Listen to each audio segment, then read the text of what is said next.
चलिए शुरुआत हो गया है। देखो, आप ये सोलेनॉइड है। सोलेनॉइड बनाने के लिए हम क्या करते हैं, एक चीनी मिट्टी या एस्बेस्टस का बना हुआ एक हॉलो सिलेंडर लेते हैं। कैसा सिलेंडर? हॉलो सिलेंडर लेते हैं और उसमें कॉपर के वायर्स को आप बहुत ही पास पास उसको क्या कर दीजिए, लपेट दीजिए। और फिर उस वायर में आप क्या फ्लो करा दीजिए, करेंट। तो वो सोलेनाइड किसकी तरह बिहेव करने लगता है? मैग्नेट की तरह बिहेव करने लगता है। यानी वही जो सिलेंडर हम लिए थे जिसमें कॉपर का वायर आप लपेटे हो, पूरा का पूरा किसकी तरह बिहेव करने लगेगा? एक मैग्नेट की तरह। अब आप बोलोगे सर मैग्नेट की तरह अगर बिहेव कर रहा है तो जरूर उसमें दो पोल होने चाहिए। जैसे मैग्नेट में दो पोल होते हैं, नॉर्थ पोल और साउथ पोल, दक्षिणी ध्रुव और उत्तरी ध्रुव, आपको पता होगा। तो ये जो सोलेनॉइड है, अगर ये भी अगर मैग्नेट की तरह बिहेव कर रहा है तो इसमें भी दो पोल होने चाहिए। यानी इसका एक किनारा नॉर्थ पोल होना चाहिए और एक किनारा क्या होना चाहिए। तो पता कैसे चलेगा कि कौन सा किनारा इसका नॉर्थ पोल है और कौन सा किनारा इसका साउथ पोल है? ये पता करना बहुत आसान है। ठीक है, अब आप देखेंगे, आप कल्पना करो ये सोलेनॉइड है और इसमें बहुत सारे तार के फेरे लिपटे हुए हैं और मैं इसको इस ऐसे देख रहा हूँ। मुझे ये नहीं, मुझे ये हिस्सा दिखाई दे रहा है। तो इसमें तार लिपटी हुई होगी। अब तार, अगर तार जैसे भी लिपटी है, मतलब हमको किससे बताऊं? मतलब हमको करंट की दिशा से। अगर आप इसको इस ऐसे देख रहे हैं और करंट आपको ऐसे फ्लो होती दिख रही है, कैसे? ऐसे, यानी कि क्लॉकवाइज।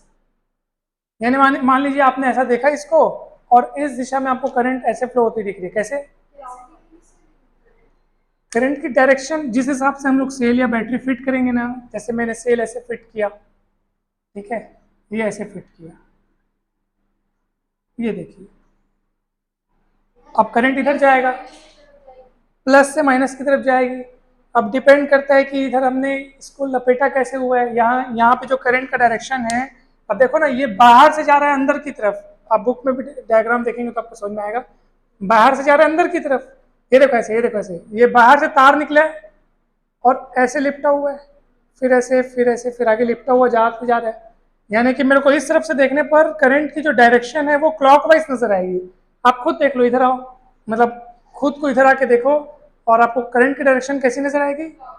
क्लॉकवाइज। क्लॉकवाइज, क्लॉकवाइज मतलब ऐसे, इधर से क्लॉक है, घड़ी ऐसी चलती है। तो ये वाला किनारा होगा साउथ पोल। क्या होगा?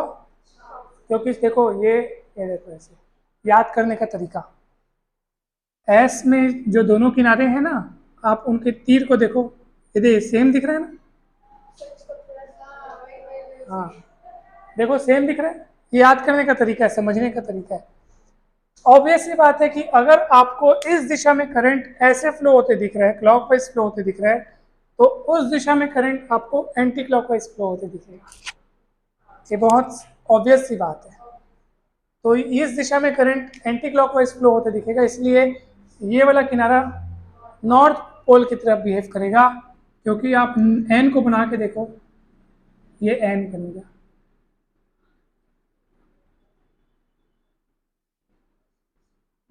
ये याद करने का सरल तरीका है। क्लियर है? तो तो मैग्नेट की तरह बिहेव करता है सोलेनॉइड, ये बात आपको समझ में आ गई। अब सुनिए मेरी बात ध्यान से, अब हम थोड़े गहराई में चलते हैं और आगे बढ़ते हैं। जो मैं आपको एक जबरदस्त बात बताने जा रहा हूं वो क्या है। सोलेनॉइड में जब करंट फ्लो होती है, करंट फ्लो होने वाली कंडीशन में जब वो मैग्नेट की तरह बिहेव करता है तो उसमें मैग्नेटिक फील्ड लाइंस किस किस तरीके से बनती हैं वो अब हम देखने वाले हैं। ध्यान से समझिएगा, जब इस वायर में करंट फ्लो होती है तो आप एक एक फेरे को, यानी कि तार का जो एक एक घेरा है, उसको आप एक एक करंट लूप की तरह समझो। किसकी तरह समझो? एक एक करंट लूप, एक लूप हुआ, फिर दूसरा लूप हुआ, तीसरा लूप हुआ। एक लूप के कारण जो प्रोड्यूस हुआ मैग्नेटिक फील्ड, दूसरे लूप के कारण अलग मैग्नेटिक फील्ड प्रोड्यूस होगा। बात समझ में आ रही है? इस तरह से सभी लूप्स के कारण जो मैग्नेटिक फील्ड प्रोड्यूस होंगे, उन सभी मैग्नेटिक फील्ड का रिजल्टेंट होता है ओवरऑल जो मैग्नेटिक फील्ड होता है।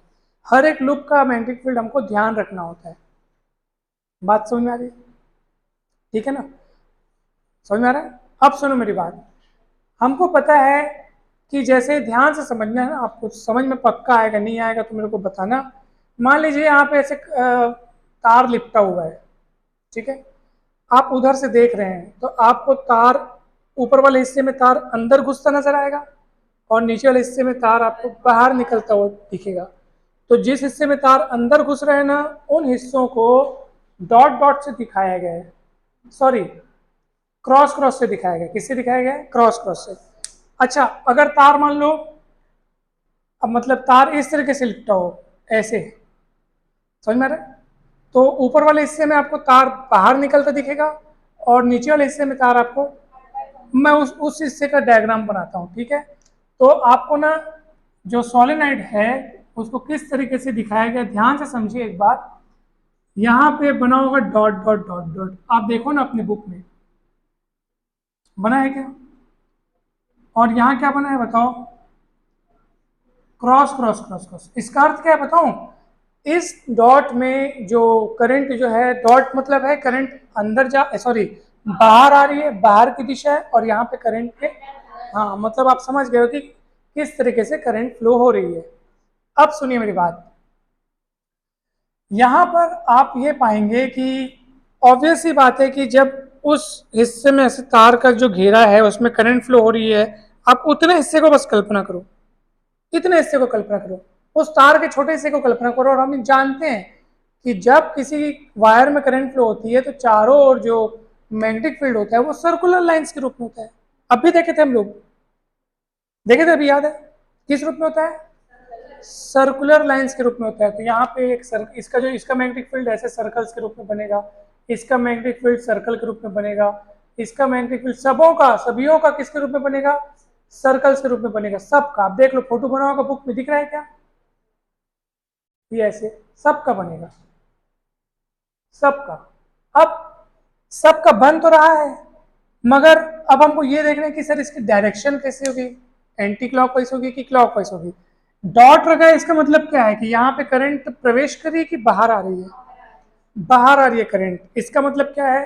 करंट के आने की दिशा इधर है। तो आप ऐसे सोचिए, हाथ कैसे पकड़े थे ना, याद करो आप लोग, अंगूठा ऊपर था तो हमको मैग्नेटिक फील्ड्स का लाइन ऐसे दिखता था। अभी अंगूठा कैसे रखना पड़ेगा आपको? ऐसे रखना पड़ेगा, क्योंकि बाहर आ रही है, डॉट मतलब करंट की दिशा बाहर है। अब कैसे घूम रही है लाइनें हमारी, उंगलियां, सॉरी उंगलियां ऐसे घूम रही है। तो एंटी क्लॉकवाइज इसका डायरेक्शन होगा, किसका? मैग्नेटिक फील्ड लाइंस का डायरेक्शन, सब में, सब में। समझ में आ रहा है? ये एंटी क्लॉकवाइज मैग्नेटिक फील्ड का डायरेक्शन होगा। अब खेल कहानी मेन क्या है बताऊं? ये जो एंटी क्लॉकवाइज डायरेक्शन है, ये ऐसे इधर आएगा, इसका ऐसे जाएगा, ऐसे घूम के वापस तो आएगा ना, ऐसे, दिख रहा है? इसका एंटी क्लॉकवाइज डायरेक्शन, भाई देखो ये बाजू वाले का एंटी क्लॉकवाइज डायरेक्शन ऐसे हो गया, इसका एंटी क्लॉकवाइज डायरेक्शन ऐसे जब घूम करके जब ये आएगा तो ये दोनों एक दूसरे के अपोजिट दिशा में हो जाएंगे। ऐसे ही इसका वाला तीर जब घूम के इधर आएगा, इसका वाला तीर, इसका वाला तीर के फिर अपोजिट हो जाएगा, कुछ इस तरीके से। देखो ऐसे, ये घूम के इधर आएगा तो ऐसी दिशा हो जाएगी, ये ऐसे जा रहा है तो ये अपोजिट हो गया ना। तो अपोजिट होने के कारण इसके बीच के सारे, इसके ये वाले सारे, ये वाले सारे, इन दोनों के बीच के सारे मैग्नेटिक फील्ड की एक दूसरे को क्या कर देते हैं? निरस्त कर देते हैं। जबकि नीचे नीचे वाले सारे जुड़ जाएंगे। कैसे जुड़ेंगे? देखो तो भला, ये देखो, इसका ये एंटी क्लॉकवाइज मैग्नेटिक फील्ड ये ऐसे, ये ऐसे, तीर का निशान कैसा है? सेम है। सभी घेरों के नीचे नीचे वाले तीर के निशान एक डायरेक्शन में होंगे, किस डायरेक्शन में? उधर। इसलिए यहाँ पे नीचे की डायरेक्शन में बस मैग्नेटिक फील्ड बचे रहेगा, और इनके बीच वाले हर दो, फिर ये डॉट डॉट डॉट क्यों बनाए थे, याद करो अपन, डॉट डॉट क्यों बनाए थे? क्योंकि यहाँ से कौन गुजरी? ये तारे हैं, ये, इन तारों में कौन फ्लो हो रही है? तो दो तारों के बीच, यानी दो फेरों के बीच में कोई मैग्नेटिक फील्ड नहीं है, क्योंकि दो फेरों के, है ना, ये एक डॉट लिखा है मतलब यहाँ से तार का एक फेरा गुजरा हुआ है, एक टर्न गुजरा है तार का, और ये दूसरा डॉट है, इसका मतलब क्या है? तार का दूसरा फेरा गुजरा हुआ है। और दोनों के बीच में जो मैग्नेटिक फील्ड के जो सर्कल्स बन रहे हैं, उन दोनों के डायरेक्शन होने के कारण वो एक दूसरे को निरस्त कर दे रहे हैं, कैंसिल कर दे रहे हैं, और इसलिए दो फेरों के बीच में कोई भी मैग्नेटिक फील्ड नहीं है। तो मैग्नेटिक फील्ड कहाँ है? क्योंकि उनकी ये वाली डायरेक्शन सब आपस में एक साथ होने के कारण जुड़ रही हैं, इसलिए मैग्नेटिक फील्ड हमको अंदर मिलता है। कहाँ मिलता है? यही कहानी नीचे भी है, बस नीचे में क्रॉस लगा हुआ है। कहानी तो यहाँ पे भी वही है, क्रॉस लगा इसका मतलब क्या है? तो करंट अंदर जा रही है तो आपको अपना हाथ ऐसे रखना पड़ेगा। समझ में आ रहा है? वहां बाहर था, यहाँ अंदर है, यहाँ अंदर तो उंगलियां कैसे मुड़ रही हैं? क्लॉकवाइज। तो बस ये जो ऐसे बना है वो ऐसे बनेगा। काम यहाँ पे भी वही होगा, यहाँ पे भी बहुत सारे सर्कुलर लूप्स बनेंगे, लेकिन वो सर्कुलर लूप्स और ये वाले सर्कुलर लूप्स की डायरेक्शन बीच में टकराएंगे, और टकराएंगे और कैसी वाली? अपोजिट डायरेक्शन वाली, एक दूसरे को नष्ट कर देंगी। इसके भी कौन से डायरेक्शन वाले जुड़ जाएंगे? ये, हाँ देखो, जैसे ये ऐसे घूम करके नीचे तरफ ऐसे आ रहा है, ये ऐसे घूम करके नीचे तरफ आ रहा है, हाँ इसका भी डायरेक्शन उधर ही जाएगा। कैसे? क्योंकि ये कैसे चल रहा है? क्लॉकवाइज। ये देखिए क्लॉकवाइज चल रहा है, ये नीचे से घूम करके ऊपर जाके एक मिल रही है, ऊपर से घूम करके नीचे आके आखिर है उधर ही डायरेक्शन में। इसलिए आपको ओवरऑल मैग्नेटिक फील्ड लाइंस की जो डायरेक्शन है आपको ऐसे दिखाई देगी। आप बुक में फोटो देख लो, दिख रहा है क्या? वो पूरा कंसेप्ट आपको, यही मैं आपको समझाया हूँ, यही है। तो इस तरीके से मैग्नेटिक फील्ड अंदर में रहता है सोलेनॉइड के, एक समान मैग्नेटिक फील्ड रहता है, और बाहर मैग्नेटिक फील्ड लगभग जीरो रहता है। लगभग कितना रहता है? मतलब जीरो ही मान के चलो। अब हम लोग सोलेनॉइड के समझ में आया ये पूरा कंसेप्ट है ना? कौन कौन से मैग्नेटिक फील्ड एक दूसरे को निरस्त कर देते हैं? बीच वाले, है ना? और ये नीचे वाले सब जुड़ जाते हैं। नीचे वाले जुड़ क्यों जाते हैं? हाँ ये देखो, ये लूप आ रहे सेम डायरेक्शन में, बीच में उल्टा हो जाता है ऐसे। तो ये फोटो जो है वो तो सोलेनॉइड के मैग्नेटिक फील्ड को समझने के लिए था, मगर अब जो मैं अगला फोटो बनाने जा रहा हूँ वो आपको कहाँ, हाँ लेकिन वो ना देखो अंदर में क्या है, ये नीचे वाले लूप्स का भी मैग्नेटिक फील्ड रहता है, ऊपर वाले का भी रहता है, इसलिए अंदर में ही जो है ना कंसिडरेबल मैग्नेटिक फील्ड की इंटेंसिटी बनती है। बाहर का जो मैग्नेटिक फील्ड बहुत कमजोर होता है, या उसको न के बराबर मान सकते हो, है ना? इसलिए जब हम कैलकुलेशन करेंगे भी, तो जब बाहर के मैग्नेटिक फील्ड की बारी आएगी तो हम कितना लेंगे पता है? जीरो लेंगे। बाहर मैग्नेटिक फील्ड होता है लेकिन अंदर की तुलना में बहुत कम होता है, न के बराबर होता है। अब ये वाला जो डायग्राम था ना, ये केवल मैग्नेटिक फील्ड को समझने भर के लिए था, डेरिवेशन बनाने के लिए हम इस डायग्राम का इस्तेमाल नहीं करेंगे। अब हाँ, ये वाला पेपर में आप नहीं बनाएंगे, ये आपके समझने के लिए था, क्योंकि मैं चाहता था कि आपको पूरा समझ में आए। भाई आप सोचो ना, ये बहुत बहुत अच्छी नॉलेज थी ये वाली। अब सुनो, देखो प्लीज यहाँ ध्यान दो, ये मैंने सोलेनॉइड बना लिया, ठीक है? अब सब ध्यान से सुनिएगा, इसमें बहुत सारे फेरे हैं। बहुत सारे क्या हैं? फेरे मतलब टर्न्स, तारों के घेरे हैं। यूनिट लेंथ में नंबर ऑफ टर्न्स मान लो n है। Let n be the number of turns in unit length. Unit length मतलब समझ रहे हो? छोटी सी एक यूनिट लेंथ में नंबर ऑफ टर्न्स कितने? n है। यहां पर आप एक आयत की कल्पना कीजिए, यानी एक रेक्टेंगल का इमेजिन कीजिए। किसका इमेजिन करो? बीचों बीच, यानी कुछ हिस्सा उसका बाहर, कुछ हिस्सा अंदर, और उसकी भुजाओं को नाम दे दो, उसकी साइड्स को नाम दे दो ए बी सी डी, यानी उसके वर्टेक्स को नाम दे दो ए बी सी डी। तो साइड्स हो गई A B, B C, C D, D A. ठीक है? पक्का? मैग्नेटिक फील्ड का डायरेक्शन कैसे था? अभी बनाए थे अपन। मैग्नेटिक फील्ड लाइंस ऐसे जाती है, याद है आपको? इधर, वेरी गुड, इधर ऐसे। अब सुनिए, ये क्लोज्ड लूप बन गया। क्या बन गया? इस क्लोज्ड लूप के अलोंग में मैग्नेटिक फील्ड का मैं लीनियर इंटीग्रल निकालूंगा। ध्यान दीजिएगा आप सब के सब, ये जो मैंने आयत लिया हुआ है, यानी कि रेक्टेंगल लिया हुआ है, रेक्टेंगल लिया हुआ है, रेक्टेंगल बोलो या स्क्वायर बोलो, मैं इसकी लेंथ को x मान लेता हूं। क्या मान लेता हूं? अब सुनो मेरी बात, b डॉट डी एल, ठीक है? b डॉट डी एल, यहाँ पे ये एक मिनट है ना, ओके, रेक्टेंगुलर क्लोज्ड पाथ, हाँ ठीक है। तो ये मैंने रेक्टेंगल ही लिया हुआ है, ठीक है? रेक्टेंगुलर क्लोज्ड पाथ लिया हुआ है, रेक्टेंगुलर क्लोज्ड पाथ, जिसकी चौड़ाई भले कितनी भी ले लो, लेकिन लंबाई कितनी लिया मैंने? x ली, क्योंकि चौड़ाई से हमको भी यूज नहीं है उसका, वो जीरो होने वाला है। कैसे होने वाला है जीरो, अब देखते हैं, चलिए ध्यान से देखिएगा। ये क्लोज्ड इंटीग्रल है पूरे क्लोज्ड पाथ के अलॉन्ग, यानी ये चार टुकड़ों में टूटेगा। क्लोज्ड पाथ चालू होगा ए से बी, बी से सी, सी से डी, डी से वापस ए, यानी इसको मैं 4 भागों में बांटता हूं। पहला भाग होगा ए से B, B dot D L. दूसरा भाग होगा आपका बी से C, B dot D L. तीसरा होगा सी से D, B dot D L. समझ में आ रहा है? फिर चौथा होगा डी से ए। जब आप अलग अलग भागों को लिख दोगे, फिर ऐसे बीच में सर्कल ना लगाना। ये ए से बी तक का हिस्सा क्लोज्ड नहीं है, ये क्लोज्ड था। पूरा जब पैक हो जाए ना तो क्लोज्ड, और उस क्लोज्ड को हम टुकड़ा टुकड़ा कर दिए, तब सर्कल ना लगा देना। अब इन चारों इंटीग्रल की वैल्यू हम बारी बारी से निकालेंगे। इसको मैं इक्वेशन नंबर 1 दे देता हूँ। आइए देखते हैं पहले वाले इंटीग्रल की वैल्यू कितनी होगी। चारों की निकालनी है, फिर निकालने के बाद में यहीं पे आके आपको रख देना, आपका आंसर आ जाएगा। बहुत सरल खेल है। नाउ ये जो पहला इंटीग्रल है, दिख रहा है आपको? चलिए ए डॉट बी वाला फॉर्मूला लगाइए, क्या होता है ए डॉट बी वाला vector? A dot B vector आपको पता है क्या होता है? A B cos theta. तो यहाँ क्या हो जाएगा? B D L cos zero. क्यों क्यों बताऊं? देख, ये जो मैंने ऐसे लाइन खींची है वही तो मैग्नेटिक फील्ड की दिशा है, और उसी दिशा में तो ये साइड है भाई। इसका ए बी का डायरेक्शन देखो ना, ए बी का डायरेक्शन ऐसा ही है, और उसी के पैरेलल कौन है? मैग्नेटिक फील्ड है। तो कोई एंगल बन नहीं रहा है तो जीरो आएगा, बी बाहर निकल जाएगा, ए से बी तक इंटीग्रल, और ये डी एल। क्लियर है क्या? What is D L? What is D L? Obvious सी बात है, डी एल यहाँ पर छोटे से टुकड़े की लंबाई है। उस छोटे से टुकड़े की लंबाई को मेरे को इकट्ठा करना है, पूरे लूप में नहीं, केवल ए से बी तक का इकट्ठा करना है। तो ए से बी तक इकट्ठा करूंगा तो यहाँ से यहाँ तक की लेंथ तैयार हो जाएगी, और उस लेंथ को मैंने क्या नाम दिया है? तो ये पूरा का पूरा क्या हो जाएगा? एक्स। क्लियर है? चलिए अब दूसरे वाला इंटीग्रल उठाते हैं। 9। अब बताओ दूसरा वाला इंटीग्रल क्या है?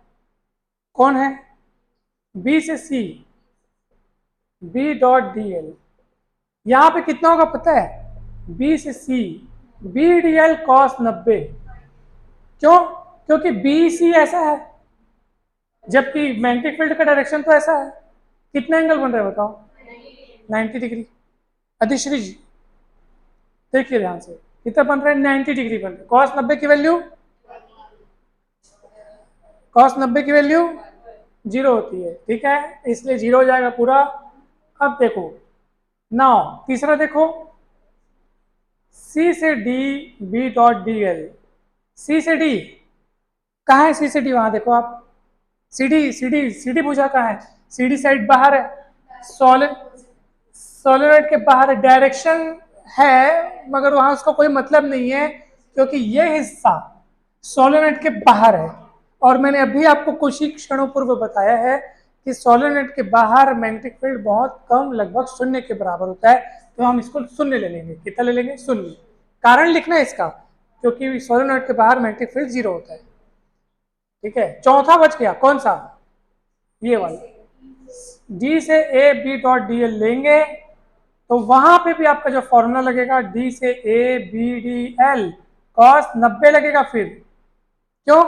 क्योंकि डी से ए ये ऐसी डायरेक्शन हो गई, और मैग्नेटिक फील्ड का डायरेक्शन ऐसा है, एक ऐसा है एक ऐसा है, फिर 90 डिग्री बना, फिर जीरो हो जाएगा, तो ये भी जीरो हो गया। अब चारों की वैल्यू को यहाँ रखो तो 3 जन तो ऐसे ही जीरो हो गए, तो बचा कौन? केवल पहला वाला बचा है, बी एक्स बचा है। इसीलिए इसीलिए टोटल इंटीग्रल जो होगा हमारा कितना होगा सर? बताइए सर कितना होगा? जब चारों के वैल्यू को रखेंगे कितना आएगा? मुंह से बोलो बी एक्स। इक्वेशन नंबर 2 दे देते हैं इसको। क्या देते हैं? Equation number 2। अब सुनो मेरी बात, ये हो गया। अब समय आ गया एम्पीयर सर्किटल लॉ का इस्तेमाल करने का। क्या होता है? तो हम लोग यहाँ पे लिखेंगे but by ampere's circuital law कितना होता है बताओ? Closed integral of magnetic field B is mu not I. पता है आपको? Mu not I. Equation number 3 दे दूं? चलिए अब सुनो मेरी बात सब ध्यान से। म्यू नॉट आई तो हाँ, अब सुनो मेरी बात, म्यू नॉट आई तो होता है, ये तो तय है, इसमें कोई दिक्कत की बात नहीं है, मगर हमको उस एम्पर सर्किट लॉ को एज इट इज नहीं लिखना है। ये आई क्या है वो हमको थोड़ा सा सोचना पड़ेगा, आई क्या है वो थोड़ा हमको सोचना पड़ेगा। क्या है ये मैं आपको बता रहा हूँ। याद करो कि जब हम एम्पियर सर्किट लॉ पढ़ते थे तो मैं कुछ इस तरीके से फोटो बनाया था, याद है आपको? तो हम लोग एक लूप को चुने थे, उस लूप के अंदर जो करंट थी हमने उस करंट को लिखा था वहां पे। यहां पे हमने कौन सा लूप चुना हुआ है? एक रेक्टेंगल चुना हुआ है ABCD, क्या है ना? तो इस लूप के अंदर कितनी करंट है उसको लिखना पड़ेगा, ना कि आप आई को लिख दो। हमने एम्पियर सर्किट लॉ जब डिराइव किया था तो उस समय जो वहां पे करंट थी उसको लिखा था आई, मगर यहाँ पे करंट आई नहीं है, कितनी है वो सुनो। अब करंट कैलकुलेट करेंगे, ध्यान से सुनो कैसे। अभी देखो, हर एक फेरे में करंट फ्लो हो रही है आई, हर एक फेरे में करंट कितनी फ्लो हो रही है? I total. और एक और सुनो मेरी बात, यूनिट लेंथ में नंबर ऑफ टर्न्स कितने हैं? एन। लेट, पहली लाइन देखो, let N be the number of turns in, एक यूनिट लेंथ में नंबर ऑफ टर्न्स है एन, तो हमारे पास लेंथ टोटल एक्स है, तो एक्स लेंथ में नंबर ऑफ टर्न्स कितने हो जाएंगे? N X. कितना हो जाएंगे? N X. और एक फेरे में करंट फ्लो हो रही है आई, तो एन एक्स फेरों में करंट कितनी फ्लो होगी? एन एक्स आई। कितनी फ्लो होगी? समझ में आया कैसे कैलकुलेट किए? एक फेरे में करंट फ्लो हो रही है आई, और यूनिट लेंथ में नंबर ऑफ टर्न्स कितने? टर्न्स यानी फेरे, तो यूनिट लेंथ में नंबर ऑफ टर्न्स कितने? एन, तो एक्स लेंथ में नंबर ऑफ टर्न्स कितने हो जाएंगे? N X. और एक फेरे में करंट फ्लो हो रही है आई, लेकिन हमारे पास टोटल नंबर ऑफ टर्न्स है एन एक्स, तो total amount of current is N X I. तो यहाँ पे आपको म्यू नॉट के साथ कितना लिखना पड़ेगा? और इक्वेशन नंबर 3। अब आप बाई 2 and 3 कर दो, बस खेल खत्म। लेफ्ट लेफ्ट इक्वल तो राइट राइट भी इक्वल हो जाएगा, तो क्या होगा बताओ? बी एक्स इक्वल क्या हो जाएगा? Mu naught N X I, X X कटेगा मेरे भाई, बी इक्वल आएगा म्यू नॉट एन आई। यही आपका intensity of magnetic field due to solenoid. और सोलेनाइड के अंदर किसी पॉइंट पर इंटेंसिटी ऑफ मैग्नेटिक फील्ड जो होगा उसका फॉर्मूला हमने डिराइव कर लिया। इसमें इस डेरिवेशन में हमने, ये आपको इसलिए लंबा लग रहा है बिकॉज इसके पहले हमने सोलेनाइड के कारण मैग्नेटिक फील्ड बनता कैसे, प्रोड्यूस कैसे होता है, उसको हमने समझा। बहुत इंपॉर्टेंट चीज था वो भी। फॉर्मूला डिराइव हो गया है।